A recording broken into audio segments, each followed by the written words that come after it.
Hey everybody, welcome on our channel. In this video we are gonna see, what if Naruto got harem with Peach, Bowsette and Booette. Huge shout out to Acoustic Ghost for this story. If you are new on the channel, don't forget to subscribe our channel and like the video too. So without wasting any more time, let's start the story. The skies above the Mushroom Kingdom were dark, but not because of the day giving way to night, but because of might and magic most dark and powerful. The Mushroom Palace was damaged and smoking in several places as guards, soldiers, and knights fought with their mortal enemies, the Gamba and Koopa troops. The villagers in the town within the palace's view had been scattered across the kingdom for their own safety. Despite the king of the Koopa Kingdom saying that none would be harmed, Princess Peach wasn't going to take that chance.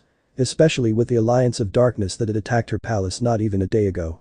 The Princess Toadstool, or Peach as she was known to by her friends, was a beautiful young woman at the mere age of 26, with a slender body frame with a large chest that was mostly always covered by her signature pink dress. Instead today she wore a pink bodysuit with silver armor over it and the mushroom sword as her weapon of choice in this battle for her kingdom. Raising her sword, the normally kind princess let out a war cry as she flew at her enemy, intent on sending them away from her home.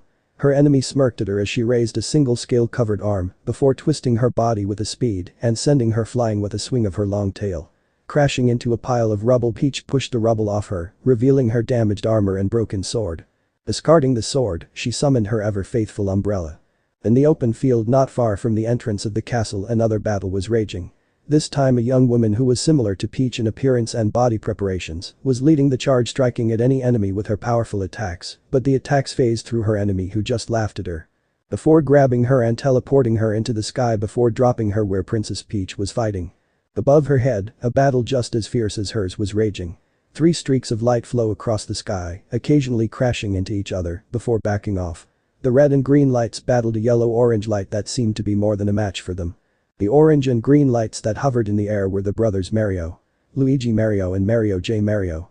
The twins brothers looked quite similar, except for the fact that Mario was shorter than Luigi by a good 3 inches, standing at 5'9", both had brown hair that was cut short and blue eyes.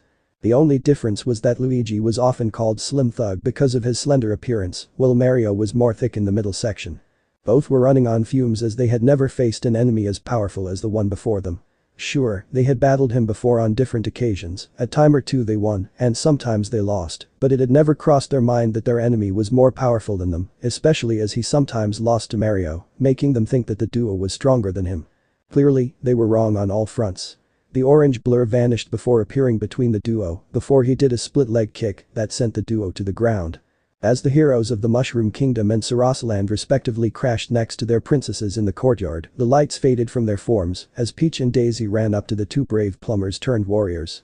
The orange light descended from the sky and landed on the rocks before the courtyard before turning into a man. A man who was no older than they were. In another life, he could have been Peach's brother with how similar they looked. Spiky sun-kissed blonde hair, blue eyes that were cold to the appearance, wearing a black pair of pants, an orange coat that was zipped up with a spiral symbol on the back in black, with 3 chains across the front of it, loose long sleeves, black gloves, black boots, and finally a black staff in his right hand with 3 floating orbs around it and a 3-pronged kunai sword. The sword vanished into thin air as the staff turned into 6 orbs and turned into a necklace. The warrior king of the Koopa Kingdom sat, while his dragon and phantasm queens took their place at the side of their lover king. Enough! Yelled Peach, walking in front of the others as Daisy used healing magic on her friends. Stop this madness, Naruto. What good will destroying the kingdoms do? Destroy? I have no desire to destroy. For the longest time, you put Bowsette and Booette down as if they were nothing. You people from the Mushroom Kingdom to New Donk City treated those of the Koopa Kingdom as second-class citizens. I'm the harbinger of peace. Would it be better if all of the worlds was under one banner, said Naruto. You're nothing but a demon in human form. Yelled Daisy. The Queen of Phantasm glared at Daisy. Watch your mouth, you little wench, or I'll cut out your filthy tongue. Naruto held up his hand, silencing the ghost woman. Maybe, but my results speak for themselves. The continent of Mobus is at peace. The Resistance, Eggman Empire and the Knuckles clan are at peace finally. A continent famous for its constant civil wars. I ended those wars by uniting the people under my banner, said Naruto. Luigi slowly rose to his fight. That war ended in countless deaths and the enslavement of its people to the Egg Empress and her robot army. Yelled the green-themed player too. Naruto shrugged. Sacrifices were inevitable. Ivara Eggman pledged not only her kingdom but herself to me. All we want is peace for our people. I gave you a choice. Join as a member state of the new Koopa Empire, be a subservient state, or face subjugation through force. All of those meant that we would lose independence," yelled Daisy. "But you would have prospered," said Naruto. Mario rose and reached deep inside of himself, drawing out as much power as he could. His blue jean overall once again turned white, his hat turned white, and he got into a fighting stance. "We won't give up. Not now, not ever," yelled Mario. "Then you leave us no choice. I will do what I must to bring peace to this world," said Naruto as he looked at Peach. "Even if I have to kill you, my beautiful princess," said Naruto as he stood up and charged at the group with his queens behind him. The heroes charged back intent on ending this fight. The lands of the Koopa and Gomba were basically barren wasteland, centered around a massive volcano. Spilling from said volcano were rivers of lava. Thanks to the abundant amount of sulfur and ash, the skies were almost always dark. A fleet of airships and an armada of tanks were all over the place, flying in formation. While Koopa were creatures that mostly lived underground, above the grounds was the massive fortress castle of the Koopa Kingdom. The Koopa Kingdom was easily one of the strongest military powers in the world, with only the Eggman Empire rivaling them in strength. Currently, the current queen of the entire kingdom was walking down the hallway away from her throne room, Prime Minister Kamek, the various tribal representatives, and her top military advisors. All telling her that she needed to invade another country to keep other countries in fear of the Koopa. That in finding a mate. The queen of the Koopa was named Bowsette, after her father and last king of the Koopa Kingdom, Bowser. Bowsette was easily one of the most beautiful women in the world. In fact, she rivaled the princesses of the Mushroom Kingdom. Bowsette stood tall. Taller than most girls or even women at the age of 14, standing at nearly 6'2" with muscular arms and legs that screamed she could crush you like a grape, a full six-pack, large DD cup breasts, green eyes, large horns, fangs, bronze skin, and long red hair that was pulled into a ponytail, and finally a small green spiked shell on her lower back that she could grow and shrink or even remove at will. And a 6-foot-long orange tail wearing a spiked collar with matching armbands and bracelets, black bishop-length gloves and a black strapless leotard that left the top half of her breasts and cleavage exposed to the world with a green gem, a half-skirt thigh-high black boots with a 2-inch heel. As beautiful as she was, her attitude was quite a different matter. She was rude, abrasive, arrogant, and as strong as she was a bit of an idiot. Or at least that's what people from the other countries thought about her. She had her kind moments, but mostly she was rude and abrasive. And quite lonely. She did consider Booette and Chimpetta friends, but she rarely got to hang out with them. She was tired of thinking of ways to invade, kidnap, or make treaties with Sarasaland, the Mushroom Kingdom, the city-state of New Donk City, or the countries and various factions on the continent of Mobius. In fact, the only people she actually had any type of alliance with were Avara, Eggman or Booette. Growling, her mind once again went to the fact that Kank wanted her to mate with one of the stronger Koopa or Gomba males. The Koopa came in 3 categories. The small forms, the monster forms, and the humanoid or forms, aka evolved reptilian forms. Her grandfather had been an while her father had been a monster form. She herself was an Ev form, but considering that 1 out of every 10,000 Koopa and Goombas were it was hard to find those similar to herself. While the Koopa and Goomba as a whole made one of the strongest militaries in the world, they were actually quite clannish in nature. All over the Koopa Kingdom, there were around 2,000 clans that formed 200 tribes. It was only though her lineage and power that all those tribes listened. Might be made right in the Koopa Kingdom. The fact that the Bowser clan tribe had ruled for 3 generations spanning 200 years was a damned miracle. Her chances of staying on top were slim since she was the first female ruler of the Koopa Empire in well over 3,000 years. Shaking her head, her thoughts went back to the marriage at hand. Female Koopa and Goombas were not rare, but plenty uncommon. In the dozen or so eggs that a female Koopa Gomba laid, only one would be female, and the chances of it being a monster female were even slimmer. Hers tended to have live births of single children. She herself was live birth, but even rarer she was in Mer. It made her an extremely valuable political and military tool. Which brought us back to her current state. Kank had brought her applications for no less than 2,000. Hers monsters and SFS. All with strong ties and lineage. None who caught her attention. Taking a breath, she walked into her rose garden. The only place in the entire Koopa Kingdom that had life. A gift from Avara for her 12th birthday. It was forbidden for anyone but her to set foot in this place. She walked over to the small lake that was at the center. She smiled as she undressed, freeing her tough yet beautiful skin from the confines of her favorite black leather leotard, removed her crown, and undid the tie, keeping her normally neatly tied hair into a messy mane that reached just above her tail. All in all, a desirable female. She sat her clothes underneath a tree and waded into the cool waters of the lake. She shivered at the first touch. Thanks to the volcano, a lot of the water of the Koopa Kingdom was underworld and mostly free of any harmful bacteria or germs. This was one of the few places that calmed her rage. Bowsette lay backward and began to float, just allowing the cool water to caress her skin. When she was closer to the middle of the lake she took a breath and dived into the water. While the lake only went 100 feet deep, it was still quite fun to dive and just stay underwater for a time. She stayed under for about 20 minutes before she touched the very bottom and shot up to the surface. Once she broke the surface of the water she took a breath of air, allowing its sweetness to fill her and expand her lungs. "Lady Bowsette," came a voice from the edge of the lake where her clothes were. She looked in the direction her voice was called from and frowned. Standing there was an Koopa. Only unlike her, he was of the shorter variety at only 5'5", the tanned skin that seemed to be the norm among the Koopa, a blue wizard's robe with a white collar and sleeves, a Koopa magic staff, and glasses. Growling in the back of her throat at the intrusion into her private sanctuary, she took her time as she swam to Kamak and rose out the water. Something that no doubt irritated the mage. She saw the lust that sprang up in his eyes, she honestly didn't give two damns about him looking. Let him look, he was not foolish enough to touch her intimately.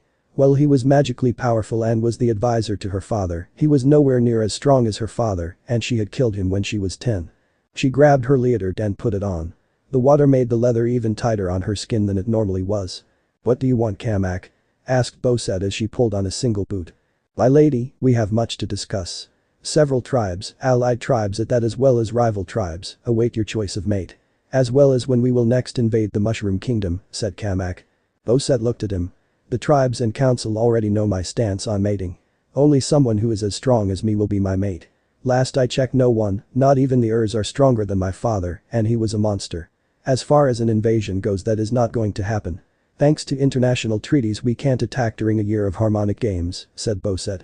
Kamak narrowed his eyes behind his glasses. "Those games won't take place for another 6 months. While all-out war isn't something we can do we can still coordinate a month-long skirmish with the army of the Mushroom Kingdom in the Great Plains," said Kamak. Bowsette just hummed. For a skirmish to take place in the Great Plains between their forces was a lot of work. It would take weeks of careful coordination, a third party examining the weapons to make sure that they would only injure and not kill. Not to mention the monetary split for such an event. Oh, the headache. Boom. Splash. Bowsette and Kamak turned, Kamak raising his staff making it glow, while Bowsette's hands caught fire as flames licked the edges of her mouth. The dinosaur queen released the hold of her mana, as she saw what landed in the lake rushing over she jumped into the water and swam over, before grabbing the body that landed there, before grabbing him and dragging him to the edge of the water. She noticed that it was a boy around her age. His hair was the same color as Peach's hair, with soft skin that was just a shade or two darker than Peach's. She couldn't see his eyes as they were closed, but he had 3 whisker-like marks on each cheek, his body was riddled with wounds, fresh from a battle no doubt. The most obvious was a fist-shaped size hole near his heart she could see white, indicating bone at the deepest part of the wound, but it was slowly knitting itself together. Regeneration. No, it was happening. He wore an orange jacket, a black shirt, and a pair of tiger-striped pants. His eyes shot open revealing sapphire blue, as he gasped. "Watashi wa anadanai shippai shimashita, Sakura-chan, Mfiba Watashi," before he passed out again. "He's alive," Bowsette whispered to herself in amazement. "Kamak, he needs to be healed now." Kamak, while reluctant to do as his queen told him, waved his hands and began to heal the boy. Once he was stable and out of danger of immediate death, Kamak sent out a psychic message to nearby guards. Several minutes later a number of guards entered along with healing shaman.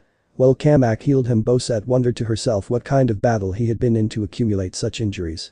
Bowsette smiled a wide fang-filled grin at the prone body as he was taken away. "You'd better not die, little man.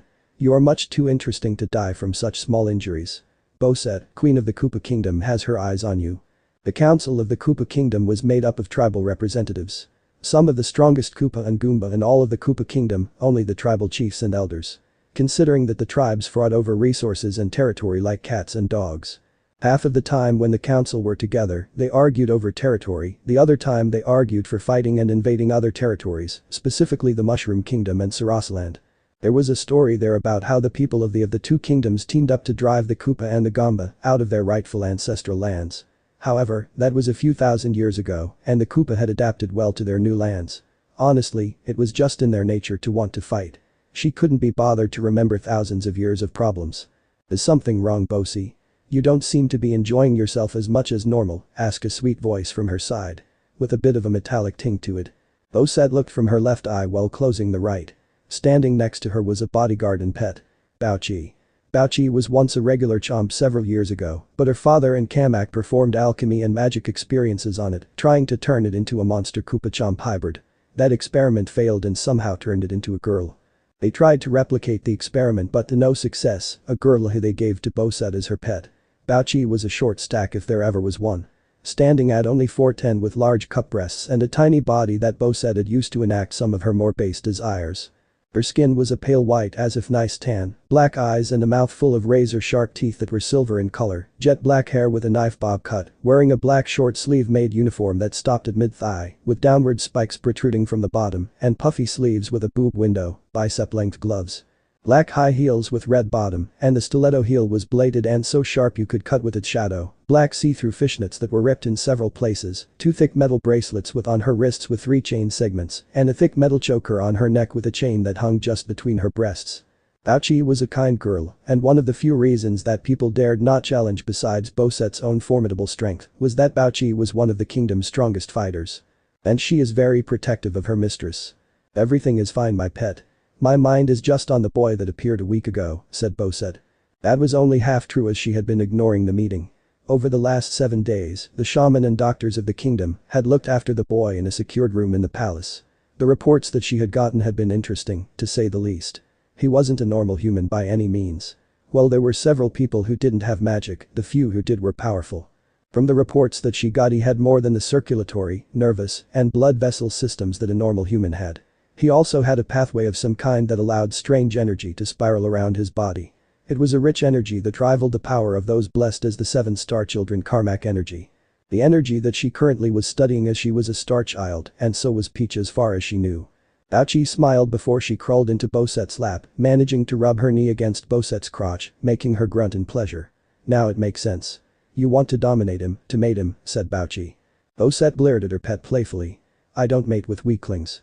I only allow you to share my bed because you're just too good with your mouth and tongue." Booch kissed Bowsette on the cheek. "Don't be mad, mistress. I was only teasing. Would you like me to relieve your pressure for you, my mistress?" The queen of the Koopa was tempted to shove the chain chomp-themed girl's head between her thighs and lick her to completion and force the generals and tribe reps to watch, knowing they couldn't do a damn thing to stop it but just sit there and watch. She smirked to herself. It wouldn't be the first time she had done it. "What the hell, I need some stress relief," thought Bowsette as she firmly yet gently grabbed Bowchi's chin and brought her close to her for a kiss. Boom. All conversation and action stopped. An attack on the palace. Bowchi jumped off of her mistress as 2 large iron balls with spikes formed on the ends of her wrist cuffs. Bowsette herself rose and ran to where the explosion came from with the tribal reps and her guards close on her heels. Another explosion. This time she pinpointed it. The room where the blonde was. "Bowchi, go and secure the area," yelled Bowsette. Bowchi jumped over Bowsette and started bounding off the wall with a speed that even Bowsette could only hope to match through karmic energy. Bowsette smirked. She hoped that Bowchi saved her some. Location: Koopa Kingdom. Place: Bossware Fortress Castle Treatment Room. Time: same time as above. No less than 3 monster guards were assigned to guard the boy who their queen was determined to figure out. Each of them stood no shorter than 8 feet tall and muscled like bodybuilders, with bald snake-like heads wearing brown coats that hid the majority of their bodies except their chests and their large hands. Each one also had a rifle in their hands. While they had below average intelligence, they were still smart enough to use weapons and had a good amount of instinct and natural abilities to back up this ability. As for said queen, she had been here at least once a day for the past week to personally check on him. After day 5 his vitals had stabilized and now they were just waiting on him to wake up. For a long time, several people thought the boy wouldn't make it. Bowsette was of a different opinion. The door opened and a nurse walked in. She was a full-figured Koopa nurse with reptilian features. She walked to the monitors and read his reading before writing them down on a sheet of paper. "Say what you will about that fungus, but they know how to make medical equipment," said the nurse. The 3 Goomba grunted their agreement. After another few moments, the nurse was finished. She leaned closer to Naruto and looked at him in his face. "For a human, he's not bad looking. I wonder what color your eyes are," said the nurse. Said eyes shot open revealing sapphire eyes. The nurse screamed and backed away from the shock of him opening them. The 3 Goomba turned to Naruto and raised their rifles at him. The young man vanished from his bed and appeared between the Goomba, kicking one of them in his face. The attack bounced off with no real effect. The Goomba grabbed the boy by his leg and threw him through the door. The boy impacted the wall with enough force to break the stones. Cursing to himself, he rose to his feet and flexed his right hand, forcing it to glow blue. He vanished again and appeared before Goomba. "Iron Fist style. Strong punch," yelled the boy, hitting the lead Goomba in the face with enough force to shatter his jaw with enough force to cause a mini explosion. Okay, too much force, thought the boy. As the boy landed he snorted.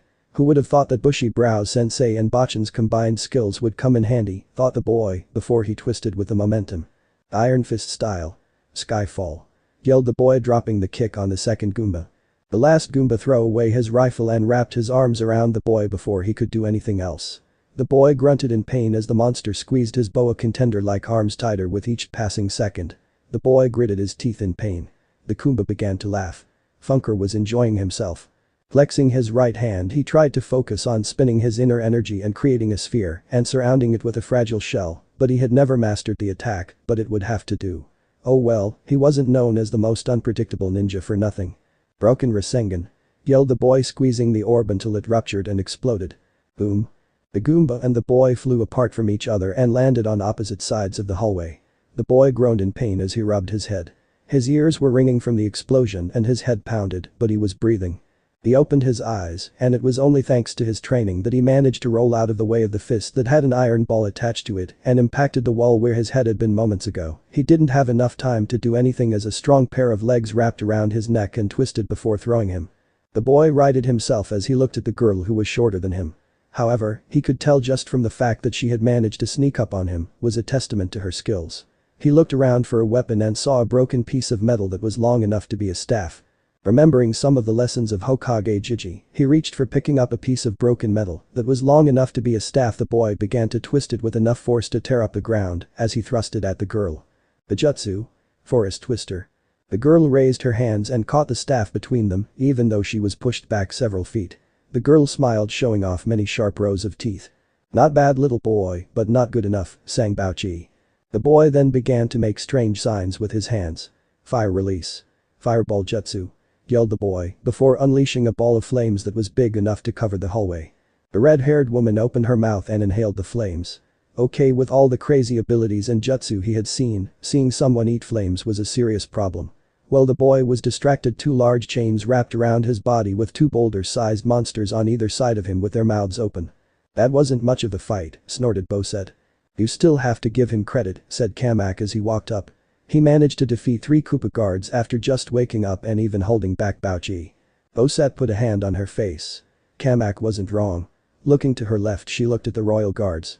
While they weren't the smartest creatures, they were still strong.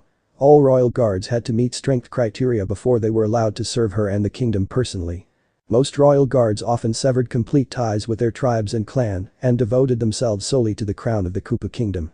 I'll admit it was impressive. Boy, tell me your name, said Bowsette. Said the boy, tilting his head to the side. What did you say? Asked the boy. Kamak, Bowsette, Bao-Chi, and all present looked at him as if he was stupid. Kamak walked forward. Do you understand me? Asked Kamak. The boy was still confused. Bao-Chi seemed to have a light bulb moment before walking forward and pointing between them, then her mouth and his ear. The boy seemingly got the gesture and shook his head in the negative. He can't understand us. He speaks a different language, said Bao-Chi. Bowsette frowned. This was no good. She wanted to speak with the boy. Kamak, find a way for us to speak with him at once, everyone else leave, said Bowsette. Kamak nodded and took off, with the others following. Most likely to spread the news of what happened. Bowsette walked up to Naruto, and while she was much taller than the boy, he was still a good 5'6" and had much growing to do. Bowsette took her thumb and pointed it at herself. Bowsette. Bao-Chi smiled and pointed at herself, Bao-Chi. The boy looked between them before getting the gist of what they were saying. Naruto, said the boy. The queen of the Koopa smiled. Well, Naruto, we're going to have a lot of fun, said Bowsette before she grabbed Naruto by his head and slammed him into the ground. 2 weeks.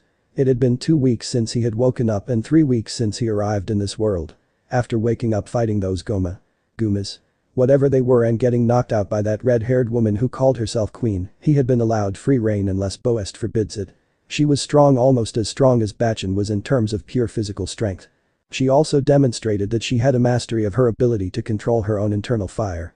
He also quickly figured out that if she was annoyed, she was almost as violent as Sakura.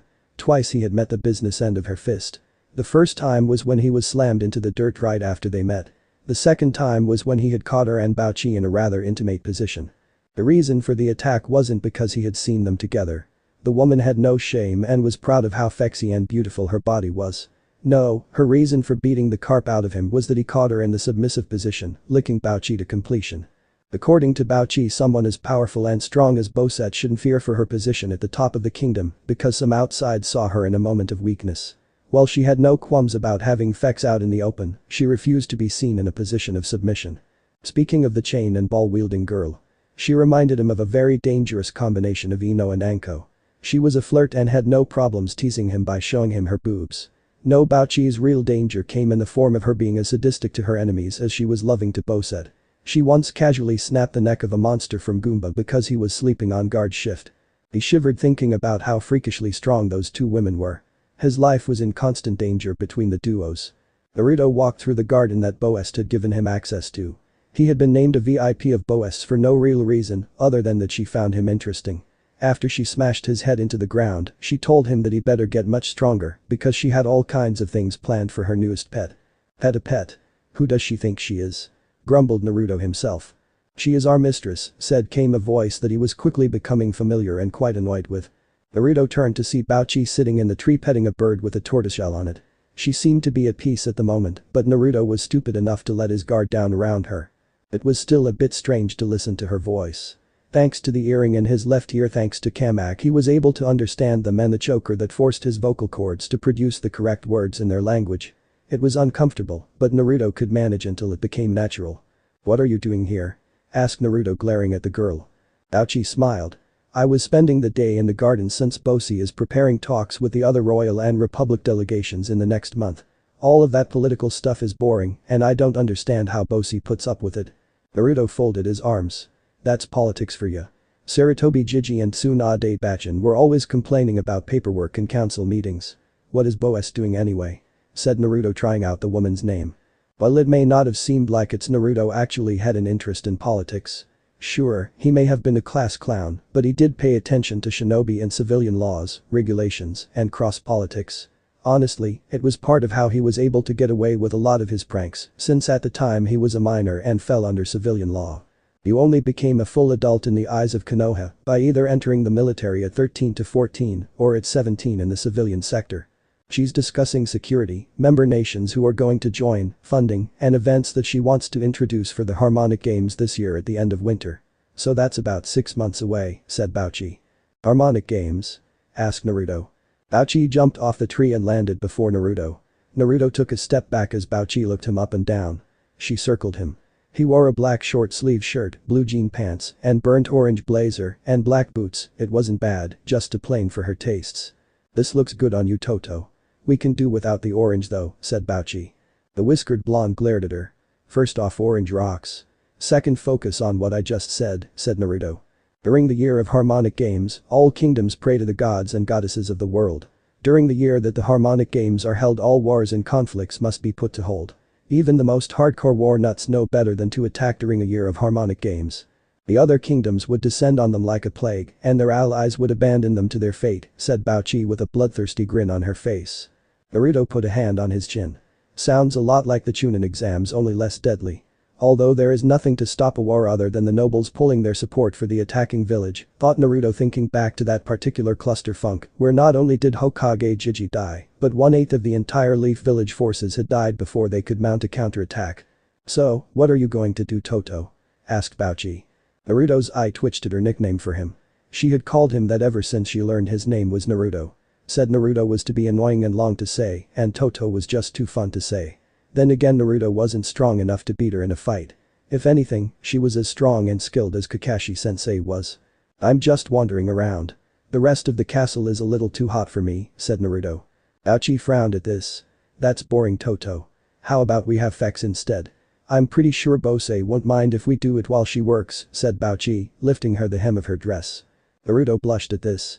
He was a teenage guy, so he was always thinking with the wrong head. It was one of the things that Shizune and Tsunade had imprinted on him as part of their The Road training. It had taken Naruto and Jiraiya 2 weeks to find Tsunade and another 2 weeks to return to the village. While they were returning to the village, Shizune and by extension, Tsunade decided that Naruto was lacking in Fex education. Apparently, it was an old custom that those who were actively going into service learn about Fex, and those of a certain age had seduction classes.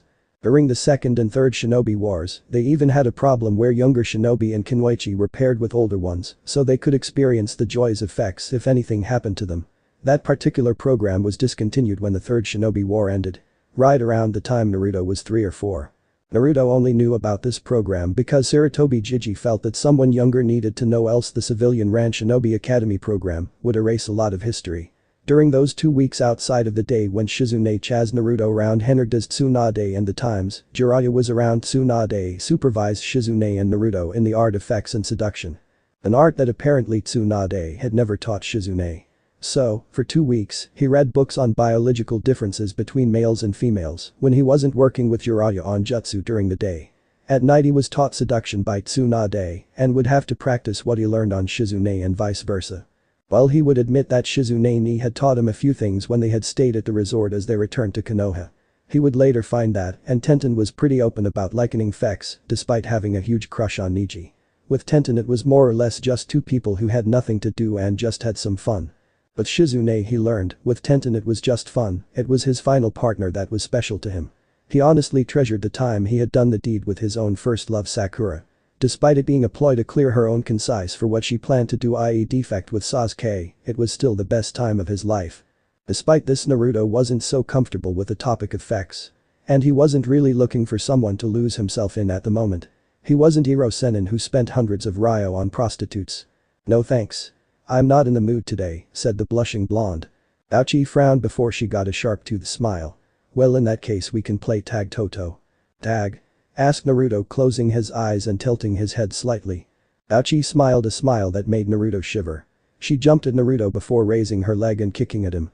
Naruto raised his arms in a side block that took most of the impact, but it still felt like his bones had been bruised by her kick. Naruto nearly went to the ground but held firm. Deciding to return the favor, Naruto pulled Aochi's leg forward before punching her in the left cheek.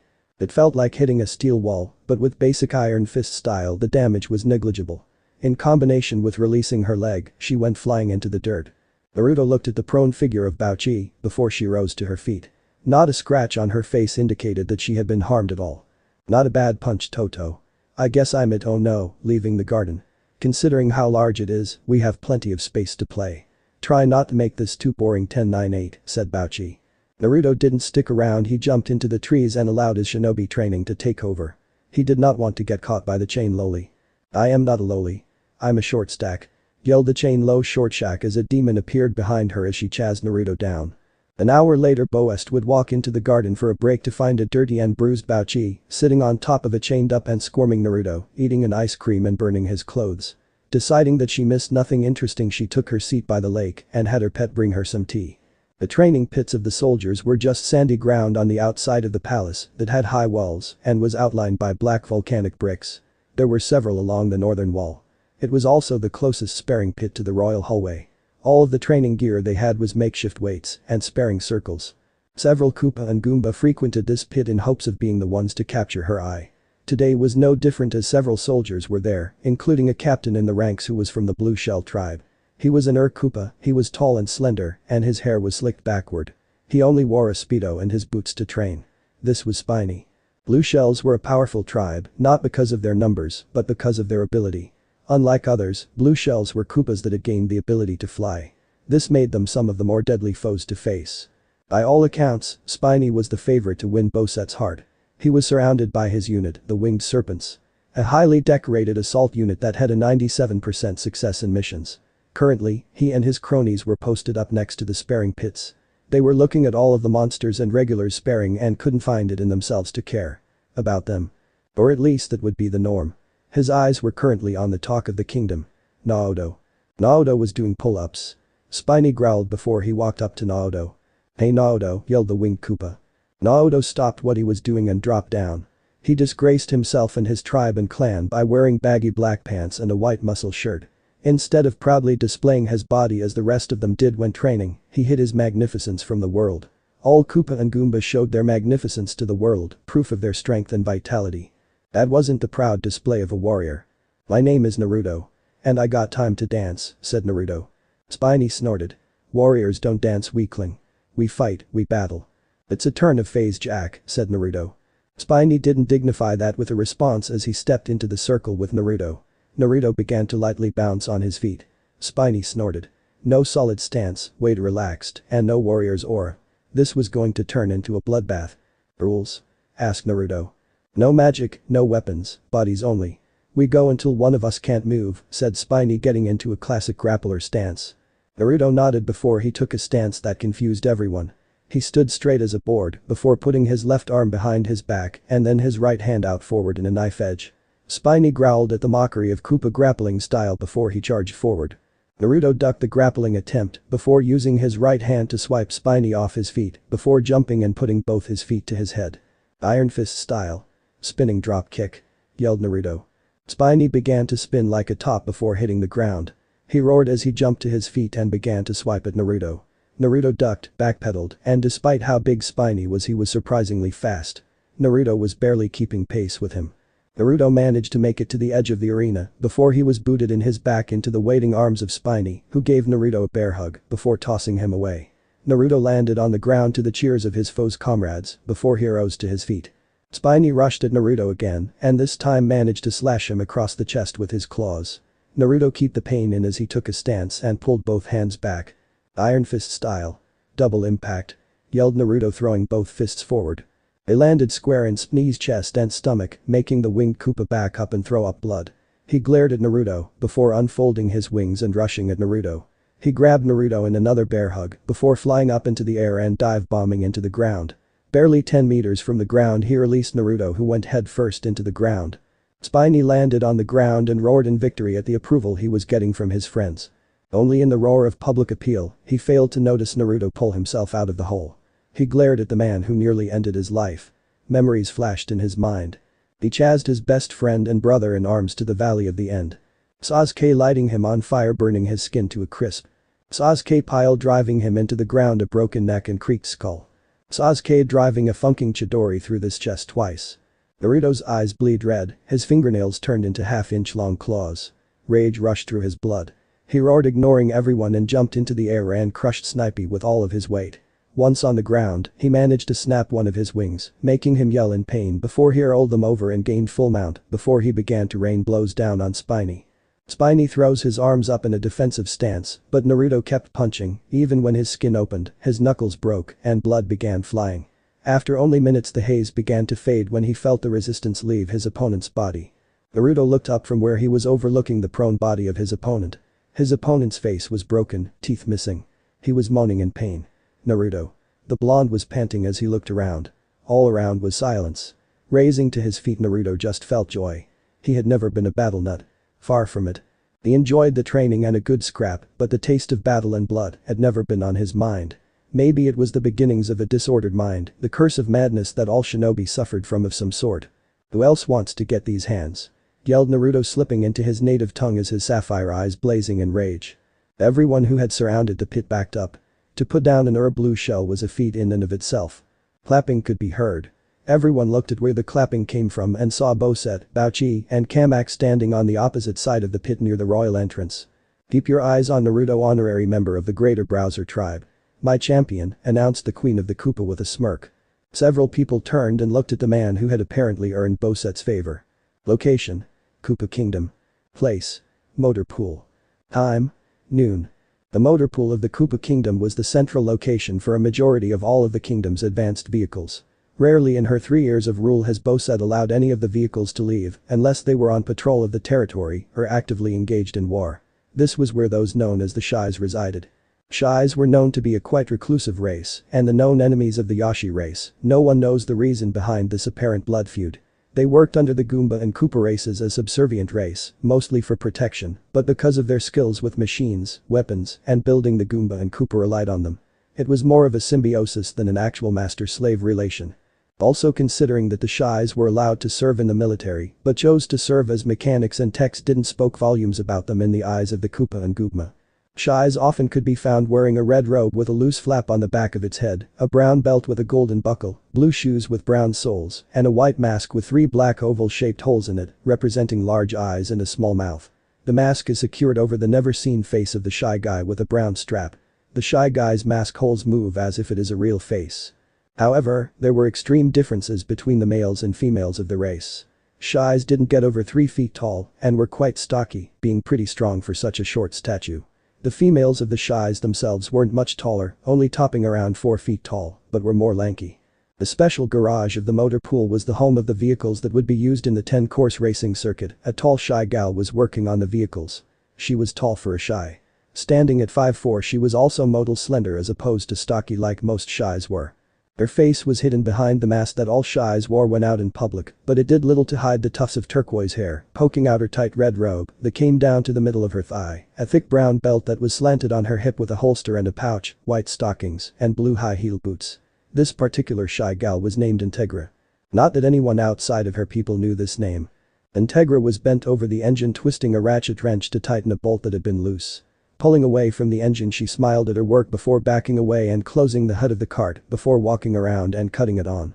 She listened to the engine purr with a satisfied smile before she cut it off. She grabbed a towel and wiped her hands before leaving the motor pool. Shies didn't have dedicated working hours like others. They tended to be workaholics and perfectionists. They worked until the job was done with little oversight. Since her job was done, she decided to do something that she did often. She went to the pits to watch the soldiers train. It was actually quite a popular pastime for several females. Mostly those who were unmated. Shies didn't have the same mating as Goombas, Koopas, or humans. Shies tended to imprint on someone. It wasn't always a two-way street, so some shies tended to settle for their second choice. As she arrived, she saw several females whispering and talking while giggling. She walked to the rails and bent over to look and see what everyone was looking at. She looked down and saw several Koopa and Goomba males. While Integra could appreciate the Koopa and Goomba muscles and builds, they were not all that attractive to her. She mostly came to the area just because it had one of the better views in the palace. The northern part of the palace faced the frontier lands. She often wondered what the frontier was like. At least that was her normal reason. She felt the urge to look down, and as she did, her eyes caught the sight of a young man. He was taller than her by a good margin and blonde. He was also incredibly fit if the push-ups he was doing. He transitioned to sit-ups. Integra leaned forward and her mask gained a bit of a smile and blush on her cheeks. She watched him for about 15 minutes before he moved over to do pull-ups. It wasn't long before Spiny made his way over and looked to challenge the blonde to a battle. The fight itself was short and brutal. Half of the way Koopa like their fights. If anything, to her there was beauty in the shortness of the battle. In fact, it made the boy stronger in her eyes. The absolutely brutal way he handled his opened, the muscles, the blonde hair, the fire in his eyes. That passion seemed to be embittered in his soul. The power he displayed in the fight. Integra rubbed her thighs together. Oh dear, she went to her knees as her hands went to her masked face. If she could see her own black hole for eyes, she would see that they had turned into hearts. Her heart beat fast just thinking about him. Naruto. Integra knew she just knew that she had imprinted on that boy. Naruto of the greater Bowser tribe. Now that she had a name to go with a face, she wondered if he had a military unit under him or if it was a special task force that worked closely with Queen Bowsette. Either way, Integra planned to apply to serve under her imprinted. Even if he never became a great figure in the kingdom, she would follow him forever. But first, she would return home and change her underwear after an hour or two on her couch with her favorite toy, maybe once in the shower again in her bed, and hope her neighborhood didn't call the local authorities for her screaming again. Naruto's eye wasn't twitching from the mess he was currently in. Naruto wasn't upset with Bowsette for the fact that she had basically publicly announced him as the third most powerful person in the Koopa kingdom. Naruto wasn't aroused by the fact that Bowsette was naked with Bowchi between her legs, making lewd slurping and licking noises. Shaking her low "call me that and die" short stack tight ass as she enjoyed herself. Naruto wasn't annoyed with Kamak looking at him like he was the scum of the earth for beating his ally to a bloody pulp and putting him out of commission for a few weeks. Nope, Naruto wasn't upset, aroused, or annoyed. He was pissed off, horny, and fed up. Considering Naruto was a breast man and watching. "You need to get laid," moaned out Bowsette as her eyes seemed to roll for a second before she focused again. Naruto coughed on his saliva. "What?" yelled the blonde shinobi. "I can send a few maids to your room to take care of you. You seem a bit backed up." "It's not good for a young man to be so stressed out," said Bowsette as she let out a particularly loud moan. "I don't need to have sex." "What's the matter with you?" yelled Naruto, glaring at Bowsette. Bowchi brought her head up. "Maybe he's a virgin," said the chain-chimp, licking Bowsette's abs. "Why, champion Naruto? Fex is a regular part of the Koopa Empire. Several tribal chiefs and clan leaders even have harems," said Kamak. "Not the point. Look, you already funked me over by telling everyone I'm your champion, so let's get down to business." "Fine, then you need to build up your team," said Bowsette, smiling at Bowchi as she roughly ran her fingers through her hair. Naruto raised a brow at her. "What?" asked the blonde shinobi. Bowsette moaned as she grabbed a handful of Bowchi's hair and pulled her up. "Kamak, explain it to him. I'm going to be busy for the rest of the morning." growled Bowsette before she threw the short stack on the desk and began to kiss and fondle her pet. Kamak cleared his throat. "Let us take a walk, champion," said the wizard as they left Bowsette and Booette to their playtime. As they walked away from the office, he realized that they didn't go far. Maybe a room or two away. Kamak took out a key from his robe before he opened the door and allowed Naruto inside of the room. It was rather spacious.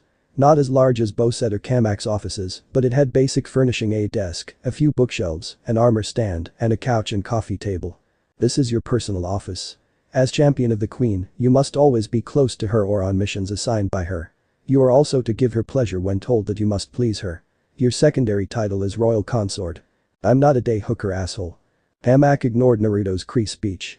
You are also responsible for overseeing troops. As you have seen, our troops are out a little rough around the edges, but their training is your responsibility now. You are also going to be responsible for patrolling the territories of the tribes and smoothing over any problems. You also have to put together a staff or crew that works directly for you, said Kamak. How am I supposed to put together a staff? And what positions are on this staff? Asked Naruto. Kamak put a hand on his chin. That's normally up to the champion. Each champion has always determined what the positions were called. But considering we haven't had a champion for well over 90 years, it's a bit of a thing to figure out. Oh, the applications have already come in. I'll send someone with them for you too, as well as a royal tailor to get your dress uniform and everyday clothes sorted. We can't have you keep running around in rags, said Kamak. Why don't you tell me how you really feel then, said Naruto with narrowed eyes. Something had been bugging him about Kamak for a while now. In the back of his mind, Naruto for some odd reason always felt like the man was a danger to him. Of course, Bouchi and Bowsette were dangerous to him as well, but they never felt like they were going to outright kill him. Beat the ever-living crap out of him, sure. But never kill him. Kamak, however, always felt like he was one sarcastic comment away from trying to blow Naruto up. So, Naruto decided to do what he does best and provoke him into making a bad move. The arch-wizard and advisor looked at Naruto with a glare that would have wilted lesser men. Fine then. I don't like you, human. I find your entire race disgusting. All of you are nothing but apes one rung above the evolution of monkeys. You are nothing but a parasite. If you were not under Bowsette's protection. Said Kamak as his hands glowed. He went to raise them, but found a knife at his throat. Kamak felt sweat run down his face and back. He hadn't seen Naruto move from his spot, but Kamak had superior senses, not to mention the sixth sense for feeling magic. So for Naruto to be able to get the jump on the 60-year-old Koopa Master Mage said a lot about Naruto's own abilities. Then again, he did beat one of the strongest and naturally gifted of the blue shells. Kamak knew that as powerful as he was magically, his physical abilities for a Koopa were lacking greatly. No need to get nasty. You and I are supposed to be pals now, Kamak-san. And as pals we don't fight each other, we only fight our enemies. You don't want to be my enemy, said Naruto with a tight smile that didn't reach his flicking blue and red eyes. Eyes that Kamak read as move in any way I don't like and your life is forfeit. Kamak allowed his magic to wane as he raised his hands to show his surrender. Once Naruto was satisfied, he moved the knife away before stabbing it into the desk. Now just a centimeter or two, but burying the knife halfway into the desk. You are of course right, champion Naruto. For now, I suggest that you get settled in. You have a lot of work to do before the day is up. I'll have all of the necessary paperwork and items for you within the hour, said Kamak, wiping his face with the back of his sleeve. I need to be careful around him. He's a lot more dangerous than I thought Kamak. Naruto looked at the back of the wizard advisor and knew that they would probably butt heads a lot over politics and national and foreign policies. Naruto took a seat at his desk and looked at the desk before he began to rummage through the desk. Nothing of note was there. So Naruto got up and began to do a light workout. Within 15 minutes of him starting, a knock sounded on his door. Naruto stopped his workout and beckoned the person inside. The door opened, revealing several maids and a pair of tailors. Naruto then was measured up, as well as several books filled his shelves, and a tea-coffee set was put on the table. After about 30 minutes everyone left, leaving Naruto with a white silk long-sleeve shirt, a red pair of sparring pants, and a pair of black boots. The rest of his clothes would have to be custom-made, but that would take time. Grabbing a book from the shelf, he looked at the traditional roles that all people in authority had. Aide secretaries, a guard, a military liaison, a strategist, a historian, and a magic user. When technology increased, a driver pilot was added, as well as a public spokesperson was added. But then again, Naruto was thinking of this in terms of the old ways. In terms of a shinobi. He would need a secretary, a jonin commander, an anbu commander, a spy master, a liaison between offices, a mechanic, a T&I specialist, and a special aide in council. He could swing this if he thought of it as him being Hokage. A smirk that adorned his face made several people around the world shiver in fear. Naruto walked over to his desk and looked at the several hundred applications for his staff positions. Naruto sighed. First, he would have to figure out what positions he needed for his own staff. Shadow Clone Jutsu, said Naruto as he and the 5 clones he made moved to the coffee table and began to sort through the papers and figure out how he was going to do his staff. Meanwhile, Naruto moved over to his desk and began to sort through the papers that came with his new and much neglected job. Location: Koopa City Shi's district. Place: Integra's apartment. Time: late noon Friday. Integra panted as she wrote out her 4th orgasm of the day. She removed her toy from her honeypot and allowed it to roll on the ground. She wanted to smile at the shaking in her legs, the sweat rolling down her body. She reached over to her table and grabbed the water bottle and guzzled the cooling fluids. Laying down for a few more minutes, she rolled to her side and got to her wobbly legs as she made her way to the bathroom. After cutting on the water and allowing it to war, she stepped in and began to shower. Her mind drifted to her imprinted. Over the last week since Bowsette had announced him as her champion, things had changed significantly in the kingdom, or rather the air about the kingdom had changed. The sparring pits were on edge. All the officers were walking on eggshells, and even the council seemed to be trading water. A knock sounded on her door. Her emotions were not helped by the fact that merely a day after putting Spiny in his place, Bowsette released a newsletter that said that they were accepting applications to Naruto's personal elite team staff. The application would only be accepted for a week, since it took that long for mail to travel from the furthest corners of the territories. Integra had hurriedly filled out her application and sent it in. It had been almost 2 weeks since then. Naruto hadn't made any public appearances, but rumors had gone out stating that several people who applied had been eliminated from the running. She was hoping that she would get her letter any day now. She needed to know what her imprinted thought. Panicking, she jumped out of the shower and quickly threw a towel around herself and quickly donned her mask before rushing to the door. She opened it to find a Goomba standing there. He held out a sealed envelope and a clipboard. She grabbed said clipboard and signed it before taking her mail and slamming the door shut. Her face behind the mask was beet red. She has seen the brief flare of lust in his eyes. Ripping off her mask, she grabbed the letter and opened it. Dear Integra Minus. You applied to serve on my staff as my aide mechanic. I read your resume and application several times, and I am sad to say that the position of mechanic has been filled on my staff by another. However, I am still in need of aid for my staff. Congratulations. You as well as 150 others have passed round 1 of my interview process. Because of the number of people who passed into the second round, I will hold individual interviews 3 days out of the week starting next Monday. Your interview will be Friday. No, that is not a typo or mistake. I will personally take a day of rest after dealing with 50 people per interviewing section. I wish you luck in your interview process. Uzumaki Naruto. Champion of the Koopa Kingdom. P.S. On a personal note, I like your smile. You shouldn't hide behind your mask so much. Integra read the letter several times before she grinned and jumped up and down with her massive chest jiggling. She managed to make it to the second round of hiring. She was going to make sure that her beloved hired her. But that was Monday. It was Friday and the letter had ignited a new fire in both her belly and loins. She would get that position and have her imprinted fall in love with her. She would be by his side like nobody else. Now, where had she thrown her dildo? The Mushroom Kingdom was one of, if not the most prosperous kingdoms in the world, with only the Egg Empire rivaling it in resources and the Koopa Kingdom in military might. Sitting on several thousands of miles of lush and fertile lands. To the south of the Mushroom Kingdom was the 200 or so miles of borderlands that separate them from the Koopa Kingdom. Some form or magic or another keep the skies around the kingdom from reflecting the ever-dark skies of the Koopa Kingdom. Despite how small her military was, only about 50,000 full-time soldiers and another 40,000 in the local militia scattered across the country, Princess Peach Toadstool was a formidable opponent on and off the battlefield. Her cunning mind and battle skills were only surpassed by her baking skills.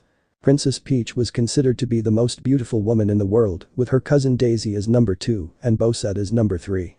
Peach was tall for her age. Sapphire blue eyes standing at about 5'5" with a figure that was to die for Coke bottle figure, wearing a Victorian-age pink dress with a sapphire brooch on her chest, a light shade of pink lipstick adorned her lips. She was currently in a call with her little cousin, Daisy. Normally they would talk using their cell phones, but this was a matter of state, so they had to use the built-in landlines. Personally, Peach didn't have too many state secrets that she wanted to keep, but this champion of the Koopa Empire was classified as a threat level yellow. Not an immediate issue, but one that would have to be solved soon. I still can't believe it, Peach. That crazy bitch finally chose a champion. I mean, I didn't think we'd ever see it in our lifetime. Speaking of which, did you get the pack of gay I sent you? It has some pretty juicy stuff in it cuz. The champion is even cute to boot. I'd take him for a ride any day of the week, said Daisy. By the gods, you're such a slut. First you funked the champion of New Donk City Jumpman the Conqueror Mario, and I know for a fact you had sex with his older son. What's next, you plan on funking the brother too? Said Peach, slightly annoyed with her cousin. If the shoe fits, or in this case the beep, said Daisy with a slutty tone of voice. Peach wanted to shake her head. Peach reached across her desk and pulled out the paperwork that had been mailed to her. Information that had slipped the creeks of the Koopa Kingdom. For over a month she had heard rumors of Bowsette taking in some boy. A political refugee. A mercenary. She didn't know, nor did she care. With the harmonic games coming up, all her focus needed to be on selecting the best teams for the games. Reaching into the envelope, she pulled out the information. Everything that they had managed to gather on the champion of the Koopa Kingdom. She wasn't going to lie and say that the champion wasn't cute. But her heart was set on the young man she wanted to make her champion. Naruto Jumpman Mario. Then again, his brother was unsoiled.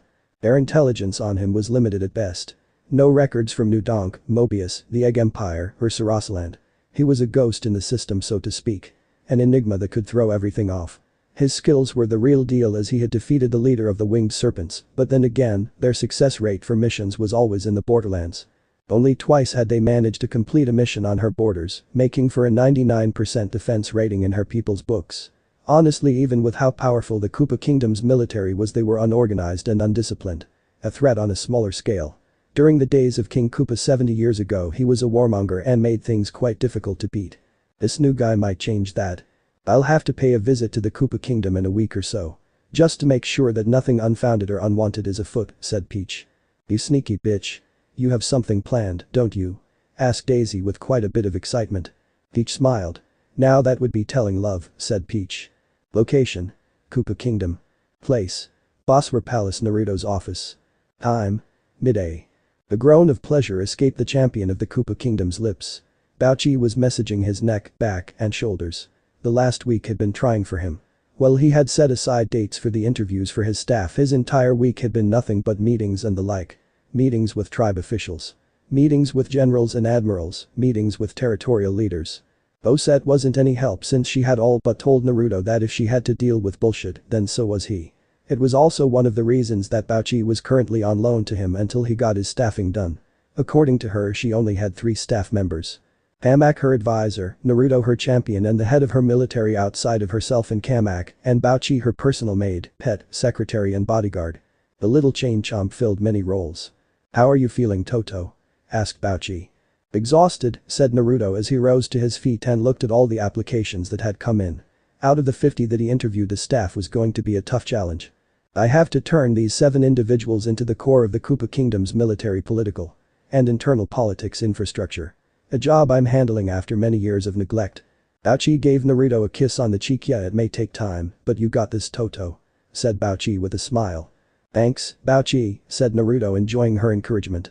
She got off of Naruto's back, allowing him to stand up and roll his shoulders. Naruto walked over to his desk and began to go over the paperwork again. Bowchi took a stance behind him to help him out with his duties. Oh, that reminds me. Bose wants to speak with you when you have completed all your duties today, said Bowchi. Naruto looked at her. This was probably the first official summons that Naruto had received since coming here. Normally he just happened to be in the right place at the right time.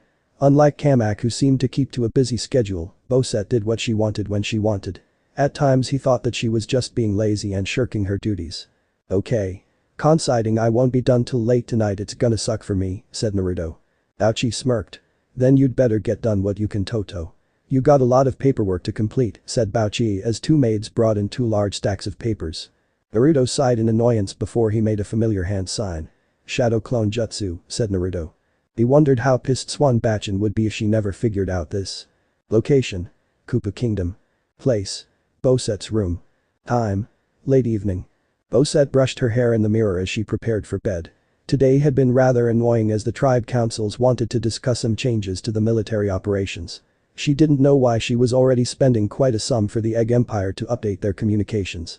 Kamak also seemed to push for an update to the communications despite him normally being firmly in support of the council. That meant that he was playing at something. The queen would gladly admit that Kamak was smarter than her, but she wasn't stupid enough to not notice what he was up to. The light tapping sounded on her door.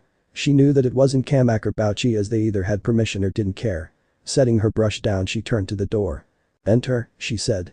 The door opened revealing Naruto in a pair of pants and a robe. "Evening, Bowsette. I was doing final checks before heading to sleep," said Naruto. She snorted. "I don't know whether to be impressed at your foresight or disappointed that you didn't come here to blow my back out," said Bowsette as she grabbed a drink. Naruto raised a bow at this. "Why don't you just ask Bouchi to tongue you like always or order me to do it?" asked Naruto. Bowsette looked at Naruto. "Believe it or not, sometimes I want more than good hot lesbian fex. Sometimes I want beep. Bouchi is my pet. She's always by my side in public. It's well known.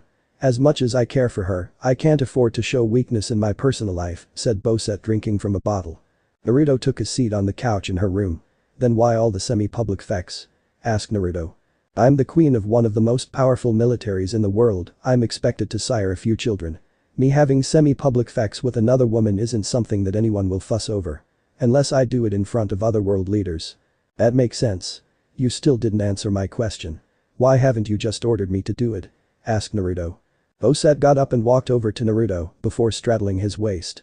Before Naruto could say anything, she gripped his hair tight and forced his head back and kissing him in a bruising hard kiss. Naruto's hands went to her plump rear and squeezed it. The meaty backside gave way to strong fingers. A moan escaped from the queen of the Koopa. She pushed her long snake-like tongue out her mouth and used it to force it into his mouth.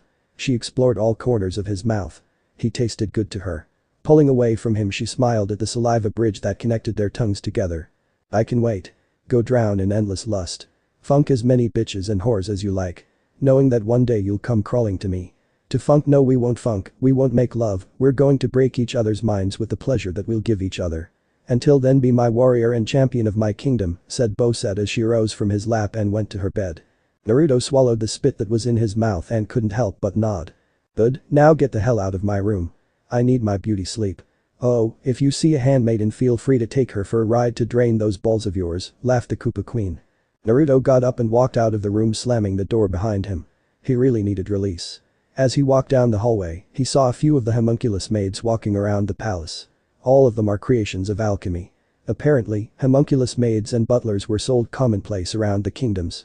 They were created to be energetic, durable, lived long lives, didn't age, and most of all loyal. Since they worked directly for the person they were imprinted on, they were all ready and willing to take whatever orders Naruto gave, considering that they were all imprinted with the heads of the Koopa Kingdom as their masters. The maid that he was currently eyeing was quite beautiful. She was shorter than Naruto by a good bit, maybe 5'5", large D-cup breasts, and long blonde hair that seemingly shines mysteriously, just like starlight shining from the stars. And she also wears eyeglasses. "You girl," growled Naruto. The maid in question stopped what she was doing and bowed. "Yes, Champion Naruto," said the glasses-wearing maid. "What is your name?" asked Naruto. "Lumiere, Champion Naruto. What do I need to assist you with?" said the maid. "Follow me to my quarters and be prepared to stay the night," said Naruto. The screams and moans heard that night kept many in the palace upmost in annoyance, but one in pure excitement. Oh, how Bowsette couldn't wait to see the look of pleasure and lust on her champion's face. Hamak's personal room office was filled with tomes of magic, historical books, a cauldron, and shelves full of jarred ingredients. His desk was pushed up against it with a stack of papers and books on it and a single light by the candle. Hamak growled in annoyance as he read over reports that had come from the generals in the borderlands. They had been having problems setting up the fortress in the borderlands thanks to a number of things. Next, the soldiers in the area were running into problems from the Gerudo warrior tribes. A bunch of warrior women who didn't abide by the rules of the harmonic games and had been pests in the past. The Hyrule Kingdom was supposed to deal with them, but they were failing in their duties in keeping those thieving vixens at bay. And again, he couldn't really blame them as he was having problems himself. Bowsette was old enough to breed, and the Koopa Goomba tribes were growing more and more restless each time she refused a mate. They didn't care if she funked her pet in chambers, so long as she learned her place when she finally took a mate. She was the first female ruler in over 400 years. The fact that was not lost on any of the other tribes, and she was the last of the Greater Bowser tribe and Lesser Bowser clan, made her a highly sought-after mate. Already the strongest tribe, the Greater Blue Shell tribe, wanted to integrate the Bowser blood into their tribe. The union needed to happen, but Bowsette was too strong to be defeated by anyone. Everyone pinned their hopes on Spiny to catch her eye, or at least be strong enough to bind her to his will. At least until he was beaten by a human. A human who their queen had named champion. That was not supposed to happen. A human should be nothing more than a test dummy. Sweeping the books and papers off of his desk, he roared his rage. He raged for a moment before he stopped. Breathing hard, Kamak swiped his head back and straightened his robes. looked at his scattered paperwork and books. He would have a maid clean it later. Perhaps it's time I consulted the Church of Medusa. Better the devil than a human in my opinion, thought Kamak. As he walked over to the door. He opened the door and heard the screams of a woman. Pleasured screams. Sighing in annoyance, he cast a spell on his ears to keep the sound from reaching his ears as he made his way to the church. Location: Koopa Kingdom. Place: Naruto's room. Time: early morning. Danger. Naruto jumped up, grabbed the person who was over him by their throat, and rushed them to the opposite wall. Raising his hand, he summoned a Rasengan and was about to drill it into their face before he stopped. The person he had pinned to the wall was a young woman, a beautiful one at that, standing at a height of around 5'8" with a slender frame that was built for acrobatic combat and most likely magical combat. The long blue ponytail, pink eyes and eyeshadow, wearing a golden ring to decorate her and seemed to allow it to stay in its ponytail, a light blue and purple corset that seemed to reveal a lot of skin on her shoulders, the valley between her breasts and navel, with stockings and sleeves to match. On her back was a double-bladed sword. Her hands were up and her face held a grin. "Easy, master. I'm not here only to fulfill my duties," said the young woman. Easily a few years older than Naruto. "Then speak before I grind you to paste," growled Naruto. "My name is Pandora. Or if you need my official title, Amazon Pandora, warrior priestess of the Medusa goddess," said the woman. Naruto released his Rasengan. He hadn't thought that the Koopa worshipped anything but combat, but then again, he praised a log and someone called the Sage of Six Paths. Maybe it wasn't so strange that they had religion. "Why are you in my room?" asked Naruto. Pandora snorted. "The Archbishop of our church has ordered me to act as your official liaison between the church and yourself. In short, I work with you on behalf of the church," said the blue-haired young woman. Naruto narrowed his eyes. That wasn't one of the positions on his staff. Then again, if the church had any sort of power in the kingdom, he would need their support for the future. He didn't underestimate the power of religion and a people's love, not after the Spring Country mission and the cult of Gel. Religious zealots were one thing Naruto wanted to avoid. Fighting for a cause always made people more dangerous. Having her on his side would be risky. "Okay. What time is it?" asked Naruto. "It's a bit after sunup, master," said Pandora. "Let me get showered and dressed," said Naruto. "Do you want me to take care of that for you, master? It looks rather painful," asked Pandora, looking down. Naruto finally noticed that he had a heart-on. Even after everything he had done with Lumiere, he was still horny. "It's even encouraged that we take priests and bishops as lovers. Of course, considering that most of them aren't my type, I've rarely had sex with any of them. The bishops during rituals and harvests, but nothing past my duties. So what do you say?" asked Pandora with a lust in her eyes that made Naruto want to break her. Put those lips to good use," said Naruto. Pandora fell to her knees before Naruto before opening her mouth. Naruto himself wouldn't realize it until later in life, but his burning lust for Bowsette, coupling with a maid, and then Pandora's attention was the start of his downfall to darkness. Location: Koopa Kingdom. Place: East Wing Meeting Room. Time: later morning. The room that the members of Naruto's staff had been directed to be a large meeting room in the eastern wing of the palace. Already the room was filled with the 8 people that Naruto had selected to be his staff. Already they were rowdy as heck. Integra was nervous as she looked at the other 6 people in the room with her. All of them were going to be staff like her. Each of them was handpicked by Naruto. She saw only one other female on staff with her. She had a Coke bottle figure, but had a good deal of muscle on her, especially her legs, and her breasts were large. Long strawberry blonde hair and blue eyes, alongside a reptilian tail, wearing a green knee-length dress, pink high heels, a pink pearl necklace, and a pink bow on the edge of her tail. The door opened as a woman walked in.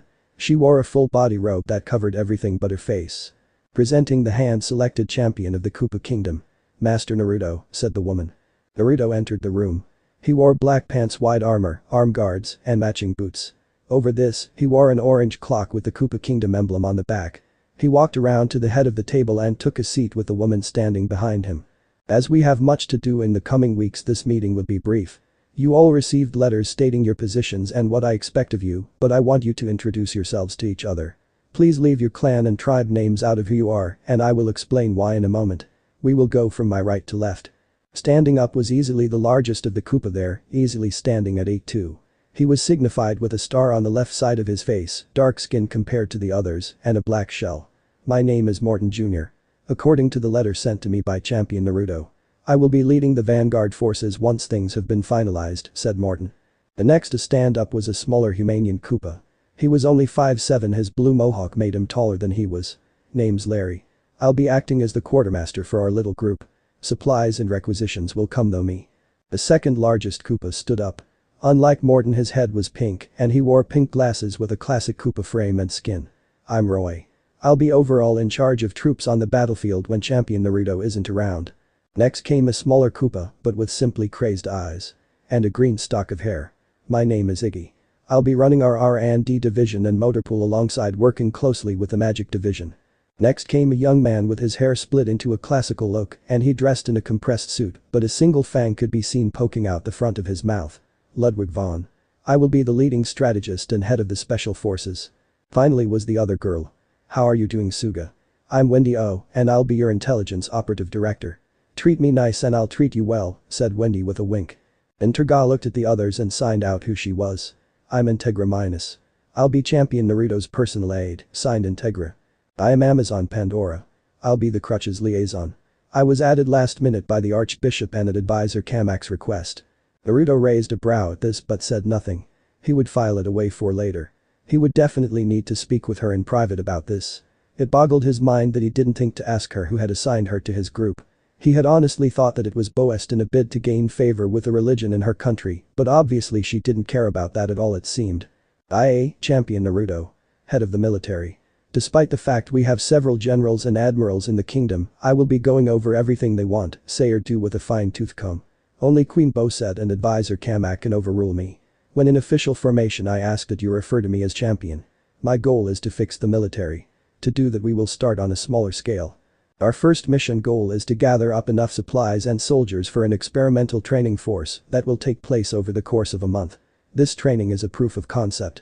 I'll leave the logistics up to you all, but I'll be want daily reports until the training is finalized, said Naruto. Yes, champion, said everyone. Another thing.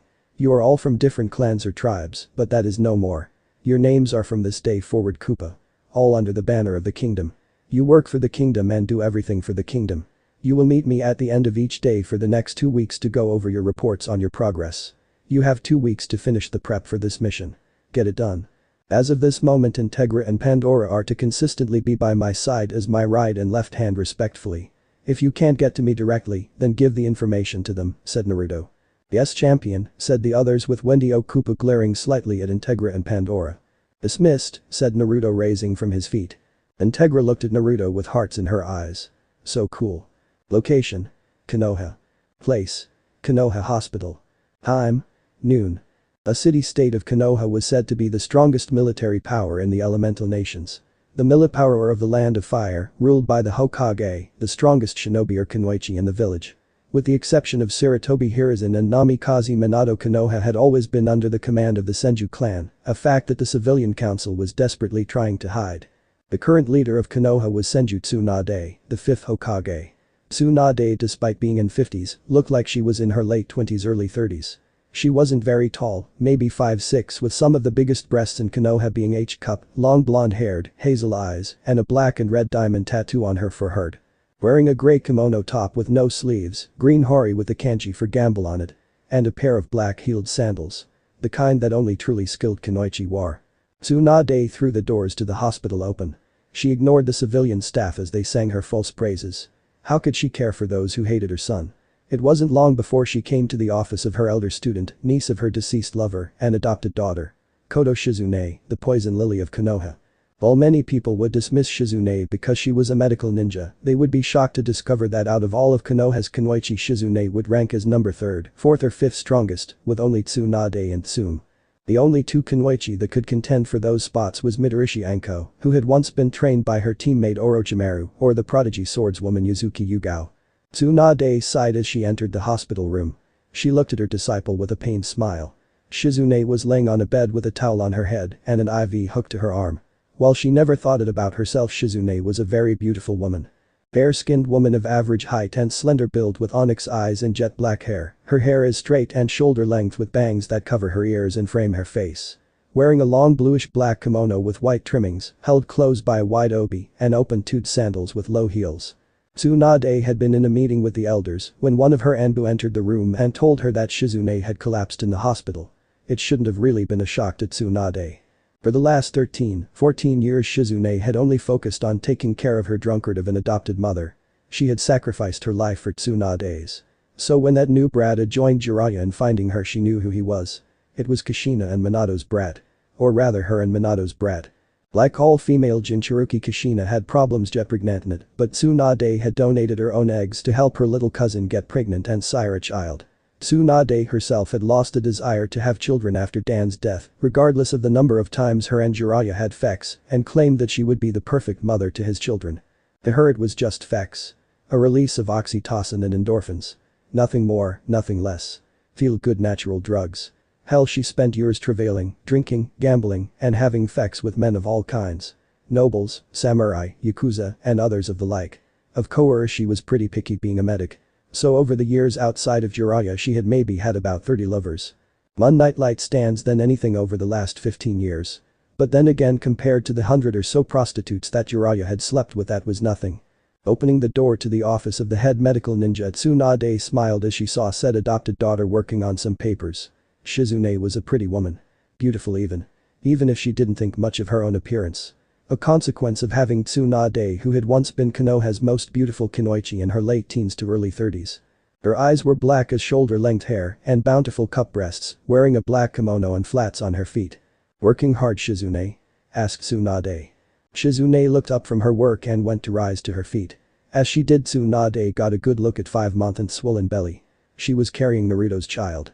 Despite Tsunade warning the duo time and time again to be careful, Shizune had forgotten to take her contraception after a rather vigorous love-making session with Naruto after the Land of Spring mission, which got them a very powerful ally. "Tsunade-sama, I didn't expect you to be here," said Shizune. Tsunade walked over to Shizune and eased her back into her chair. "Please don't get up on my account. You have to take care of yourself and the baby," said Tsunade. Shizune nodded as she placed her hand over her stomach. Uzumaki births were always high risk because of the Uzumaki's strong chakra. Added with the fact that Naruto was a freak even among the Uzumaki when it came to chakra. Shizune's baby was messing with her chakra network, taking almost half of her chakra daily. "I finished my paperwork and decided to see if you were free for lunch," said Tsunade. "I could use a bite to eat. This child of mine is making me hungry all the time," said Shizune, putting a hand on her stomach. While she herself had never experienced childbirth, she had delivered several children over the years. And while it may seem strange, she did have a son, or rather she donated her eggs to her god sister and cousin, allowing her to give birth to her son. "Sure, what are you in the mood for?" asked Tsunade. "Unagi. I haven't had that in a while, and maybe some ramen," said Shizune with a smile. Tsunade sighed as she helped Shizune up and prepared to leave. "Kushina-chan, Minato Jiki. I'm sorry I failed our son. I won't fail our grandchild." Bowsette stood with Kamak, Naruto, and a small platoon of Koopas stood at the royal docks. She had received various messages from her allies as well as Peach that they would. So here she was alongside her two most powerful important people in the kingdom by her side. They watched as a small airship bearing the royal crest of the Mushroom Kingdom came into view. Two larger escort ships could be seen flying forward and to its rear. Another larger ship could be seen flying from the west. A more recognizable ship, large and heavily armored warship with a red, yellow, dark gray, and white colored hull. It consisted of a long and pointy bow with a red metal cover over its main cannon. The ship also had a fairly large and open deck and the Robotnik Empire's diesel emblazoned on it. There was one last ship that was coming in. It was more dilapidated than the others, in an older style of ship. Kamak pushed his glasses up. "My lady, I was aware of Princess Peace's arrival, but not Lady Robotnik's, Queen Bouette's ships. I did not expect this. You should have told me," whispered Kamak harshly into Bowsette's. Naruto sighed. "Bad move, buddy," whispered the Koopa Kingdom's champion. Bowsette's arm shot out like a cobra's and fingers of steel wrapped around her advisor's neck. "I don't have to tell you anything I don't feel like telling you. Your role is to advise me in all matters of ruling the kingdom. Am I understood?" asked Bowsette. Kamak choked and gasped for air while trying to pry her steel-like fingers and blade-sharp nails off his neck, but nodded to her as best he could. Bowsette released him, allowing him to gasp for air and straighten up as Queen Boo's ship landed in one of the ports. Several ghosts could be seen, and it took all of Naruto's willpower not to freak the funk out. He was scared of ghosts. Had been since the creepy snake lady used to babysit him for pocket change from Hokage Jiji. Her idea of babysitting was to tell a 4-7-year-old ghost stories. And then cuddle with him when he was too scared to go into his own bed for fear of ghosts. The woman who descended from the ship was beautiful in the way it was almost creepy. She wasn't tall, being only 5'5" with a curvy figure with large C-up breasts. But that wasn't what stood out to Naruto aside from the fact that she was a ghost. Her skin was pale, death pale, red eyes, and a row of sharp teeth. Her face was angular and beautiful, waist-length white hair that seemed to have a purple tint to it. She wore what could amount to a silk, skin-tight white wedding dress that flared out from her hips, that reached just below her ankles, white gloves, a red and gold pendant around her neck, and a gold crown. Bowsette smiled as the other woman landed in front of her. Queen Booette. "Welcome to the Koopa Kingdom," said Bowsette with a curtsy. Booette smiled and returned the curtsy. Queen Bowsette. "It has been a while since the Phantasm Principality has graced these lands," said the ghost woman. Naruto's jaw nearly dropped. He hadn't known that Bowsette could put on a true royal act. This was quite different from the rude and prideful woman he saw every day. The two stopped curtsying to each other before they embraced. "It has been ages," said Bowsette. Booette laughed. "Please. If 3 months is ages to you, then what have the last 200 years been to me, little Bowser," said Booette. Bowsette blushed. "Please don't call me that, QB," said Bowsette. Booette laughed. "Still the same kid that I met all those years ago," said Booette as she looked at Bowsette though. "And you still the same creepy bitch you've always been, Booette." Booette frowned and turned to glare at the person who said something. "Empress Avara Robotnik. I didn't think you'd be here." It was a woman who was in her mid-20s and built differently. She wasn't slender like Booette, nor was she muscular like Bowsette. Instead, she was thick. As in her breasts were large in the G-cup range, and while she was a little chubby around the waist, it was curved to be beautiful, red coat sporting 2 square metal buttons on both sides of the chest in gold. These buttons have white straps that run across the coat sides to identical buttons on the back. The coat also has silver zipper-like linings down the back, arms, and front, yellow cuffs, and 2 extensions on the front that have large silver buttons. In addition, white, cuffless gloves on her hands and a black miniskirt that came just below her behind, with matching thigh-high boots and a pair of blue curricular glasses. Avara smiled a cruel and nasty smile. "Mobius is in a state of peace thanks to the harmonic games. I guess they call themselves the Free Alliance now. Is currently in talks for a border territory. My little sister is better at playing nice than I am. So, I left her in charge of playing politics while I focus on my research." Next to her was a young man. If Naruto ever thought Sasuke had an even more evil-looking emo twin, then this guy was it. He was as tall as Naruto and built like an Olympic runner. He had black hair that reached the middle of his back with red highlights. And red eyes, a black leather jacket with red lines on the sleeves and a white fur collar, black cargo pants that were tucked into, white and black armored shoes, a white belt with a holster, white gloves, and gold rings around his wrists. In the holster were a pistol and 3 clips of ammo attached to his belt. "You pulled me from protecting Maria for this. My time would be better spent training if I was getting pulled from my post," said the young man. Avara smirked. "Please, Shadow. You are the champion of the Eggman Empire under my authority. The only reason I allowed you to even stay as Maria's guard is that you two have been fooling around without my consent," said Avara. Shadow narrowed his eyes. Before he drew his gun and fired off a bullet. Avara didn't move from her spot, but the bullet was cut in half and went flying in different directions. Naruto looked at Shadow before he rushed Shadow. Shadow raised his pistol blocking Naruto's short sword. Sparks flew as the duo struggled for control. "He's as strong as me," Shadow and Naruto thought at the same time. The duo pushed energy into their respective weapons before they were blown back. Naruto skidded to a halt while Shadow hovered in the air. Shadow growled before he vanished and appeared in front of Naruto with a gun in his face, but Shadow felt the cold steel of Naruto's blade on his neck. Neither moved. Glaring at each other. "Oh. He's good, Bowsette," said Booette. "Oh, your champion was much better than I thought he was." His reaction speed rivaled Shadow's. His strength as well. Not as fast as Shadow. Clearly trained in bladed weapons, and he's more my type. "Would you like to trade?" asked Avara, data dancing across her glasses. Bowsette shook her head and chuckled. "Not a chance, slut. But out, kid, this doesn't involve you," said Shadow, leveling his gun at Naruto. "Are you insane? Attacking someone for an insult?" Avara laughed. "It's true. He and my sister have such a lovely romance. Hey, love each other so, but have a problem saying they love each other. Were he not the champion of the Eggman Empire, I wouldn't have a problem with them sneaking around and having sex," said Avara. Shadow blushed. "Maria and I don't have that kind of relationship, Avara," growled Shadow. "Oh, isn't that cute? You're a virgin. My bad. I thought you and Maria would have already boned since you two are always in the Geo front in the Egg Fortress," laughed Avara. Shadow glared at her and pointed his pistol at her, only for a fireball to hit him in the hand, knocking the gun away. He looked over at the person responsible, as did everyone else. The person was a man. A little older than Naruto and Shadow, standing at 5'9", a bit rotund, with blue eyes, brown hair, and a mustache. He wore a pair of denim blue overalls, a long-sleeve red shirt, a pair of white gloves and brown working boots, and a cap that had a white circle with M in the center. In his right hand was another fireball ready to let loose. That's enough, said the man. Great, another goody two-shoes.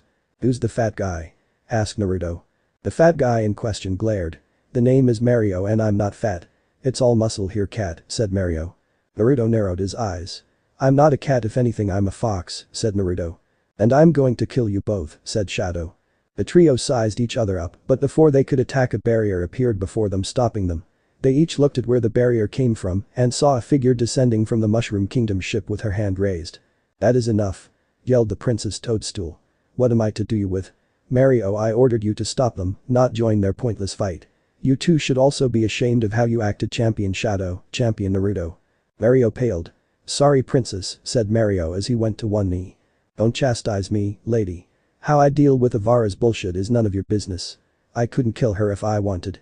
And last time I checked you have no control over me, said Shadow.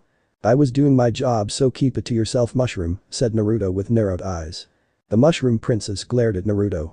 She's strong. At least as strong as Granny in the chakra department, thought Naruto. Agreed, came a voice from the back of his mind. QB? Asked Naruto. This connection won't last long, so shut up and listen, boy. The duo before you are both stronger than you by a good margin. If they wanted to hurt you, you'd be dead. I recommend learning to use my chakra to its fullest before, said Kyuubi before the connection cut. Avara smiled before she picked up the gun. I was never worried about Shadow hurting me, said Avara as she put the gun to her head and pulled the trigger. The projectile left the chamber and impacted a force field of some kind. Kinetic barrier? I should have known, said Shadow. Now that all of that is over, can we be shown to our rooms? The trip was quite tiring, said Peach. Bowsette sighed. Fine. Guards escort our guests to their rooms. As everyone was escorted away, Shadow and Mario all stopped in a functional triangle. Staring at each other. Naruto looked at Mario, Mario looked at Shadow, and Shadow looked at Naruto. None of the young men wished to back down. It was a pride thing. Mario was the first to relent as he followed his princess to their room. He didn't need to waste his time with the likes of two weaklings. No, he'd much rather spend his time eating at Peach's cake. He hoped she brought the ingredients for it. Shadow followed after Avara, bumping his shoulder into Naruto's. Naruto kept his cool, but he wanted to end that edgelord. As he prepared to leave, Naruto looked at Queen Booette. Out of the 3 ships that came, she was the only one who didn't have a champion. Queen Booette, started Naruto. QBE. Call me QBE. My race is called Boo. Being called Booette is kind of annoying, said QB, sticking her tongue out in a teasing manner. Naruto nodded. QB, why don't you have a champion? Asked Naruto. The Ghost Queen floated in the air. To be honest, my kingdom doesn't really need a champion.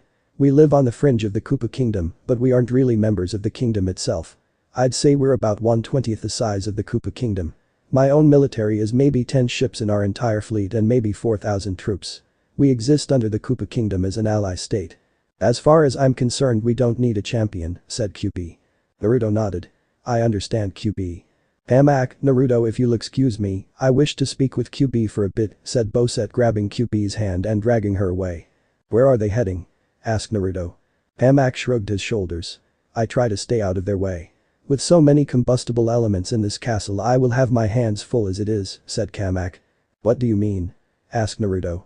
Hamak looked at Naruto. That is a long tale and needs a proper setting. Follow me to my office. Considering you are not from this world, you probably don't know about all the combustible elements and powers of this, said Kamak. Is it that bad? Asked Naruto. We're going to be drunk by the end of it all. As much as I dislike you, I need you to understand this world. I think it's time I told you about the gods, goddess and powers that govern this world, said Kamak. End chapter. So this part ends here. If you want to see next part of this series, like the video now and share the story with your friends. Bye bye.